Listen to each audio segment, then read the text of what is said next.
Hey guys, Archie here. So today it is time for Chapter 1 of The Neighborhood by Evan, also known as Eggy Animation.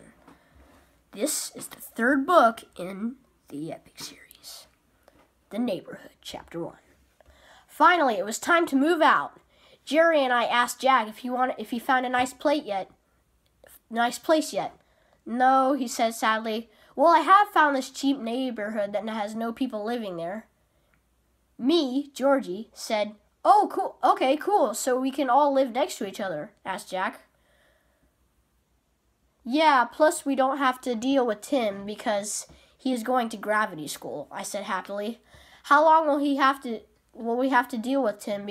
How long will he be there? 6 weeks. That is long enough for us to move out.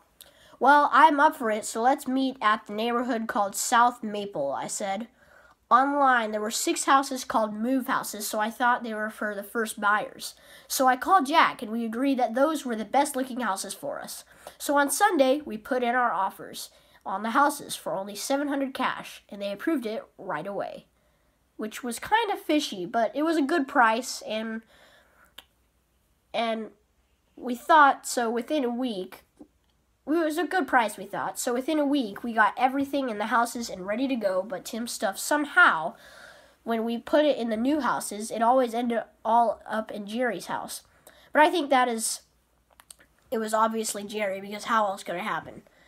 That night, I dreamed about what is happening with Tim's stuff. The next morning, I heard thump, thump, thump. I looked out the window and saw a T-Rex? But it looked kind of friendly. I think it was trying to say hi to me, so I was crazy enough to go outside and say hi. Yes, I was crazy, but you did not hear what happened. So I went outside and said hi, and then he said hi back. Then he said, "Nice day." So I said, "Okay, well then." I looked at my surroundings, and I noticed that my house was pink. So I asked the dinosaur, "Did you paint my house?" And he said, "I like beautiful colors." Wow, that was an odd time. But the next day, I noticed that my house was not next to my friends. The next day, I called Jack and Jerry to see if the same thing was up with them. And you know what they said?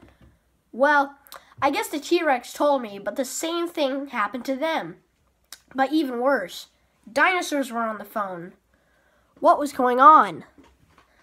So I guess that was a dream, because I called him again the next morning and he said that there were no dinosaurs on the phone. But their houses were pink too.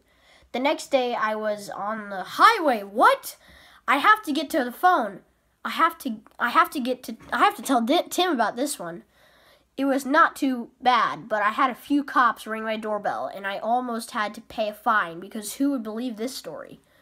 Who is even making this story happen? The next day, we all met up at our old neighborhood. We all told stories and ate cookies.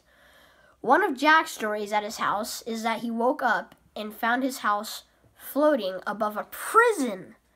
Jerry's house landed on top of the North Cemetery, which is a famous, very, very famous graveyard for weird things to happen. But he did not pay fines because, oh boy, you would not believe how many houses end up teleporting over there. That's it for part 1 of The Neighborhood, the third book in the epic series. Thanks for watching, guys. Bye!